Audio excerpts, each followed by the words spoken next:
So what happens now? Just a little magic, darling.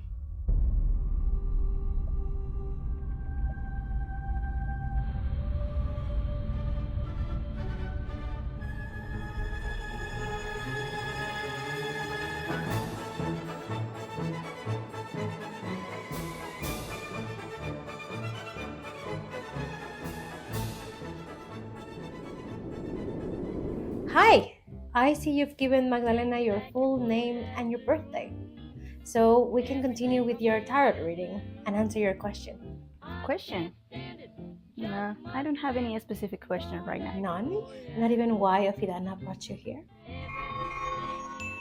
Ooh, there it is. The couple picks, our very own truth potion, has chosen you. Magdalena!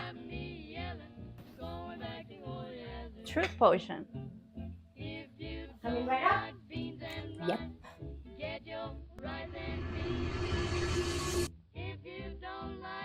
Am I supposed to drink this? Truth and mercy shall set you free. They shall. Bottoms up.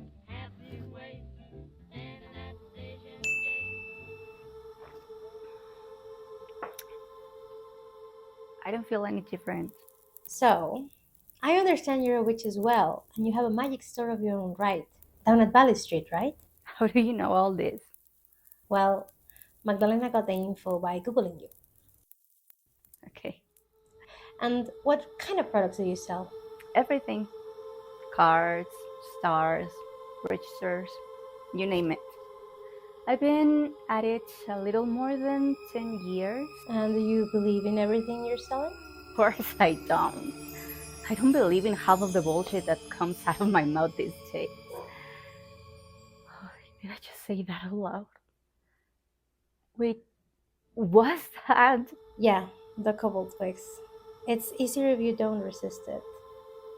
I have never... Yeah, office potions are quite rare, but let's circle back to our topic. So, you don't believe in what you're selling? It's just that I mean, everything was great until about 2 years ago, when these two little hacks decided to open their own store a few houses down from mine. It's obvious they wanted to take advantage of my clients that I have been working on for years. And it worked. They came with a pretty aggressive game. They could offer everything I did at far lower prices and much more extreme services. Love bondings, curses, crazy cleansings, and so I had to start expanding my scope to avoid losing more clients. So I started specializing in love predictions and magic. People like that much more than the boring stuff I did before. I mean, the one that requires them some actual thinking. And I started telling them only the positive stuff. Because if not, they could just cross the street and get a much more optimistic second opinion. Exactly. But it was a double-edged sword, because the more I indulge in my clients with these readings about their next lovers, their exes, or how amazing their twin flames would be, the hungrier they became. It's like I started selling them stories, fantasies about their future, instead of helping them resolve and uncover their real present issues. Well, sometimes I've doubt half of it.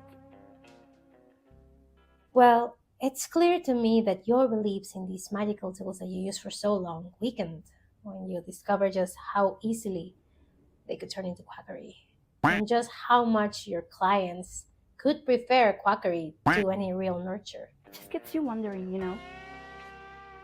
was it always like this? What if all this magic stuff was just always some eloquent, elegant bubbly, a mere business venture? Well, was that all it was to you when you started your store? a mere business venture? Of course not. It actually took me years to get money out of it. I did it as a side job because I loved it, because I believed in it. And I truly felt that sometimes magic of our insights you couldn't get elsewhere, you know? The clarity just eludes me now somehow. Well, maybe you stopped listening to your intuition because you started listening to other things, like money. It's just I didn't want all my work to go to waste. And I didn't know what else to do. In fact, I still don't. Maybe that's the answer you're looking for, that you should put up a fight, but in a different way. Look, I think that your clients right now think that your products and services are the same as the competition, like perfect substitutes. I actually studied economics, as a side thing. And you need to prove them wrong. Sooner or later, they will discover that the other store is just selling them palliatives, beautiful promises and fantasies that will not stand the test of time. And when that happens, they'll come back to you in search for something deeper. I think that you need to withstand this storm of competition and immediate economic expansion to find a real, substantial market that will value you for who you are. I don't know if it will work. It sounds risky. It will be. It will require a lot of patience and sacrifice. But you won't have to lose yourself. And you may be able to reconnect with that magic you now feel lost. You won't have to dilute your beliefs just to get ahead. It's a tough choice, but I see your point. So, thank you. Don't thank me. Thank God for the next time you see her in dreams.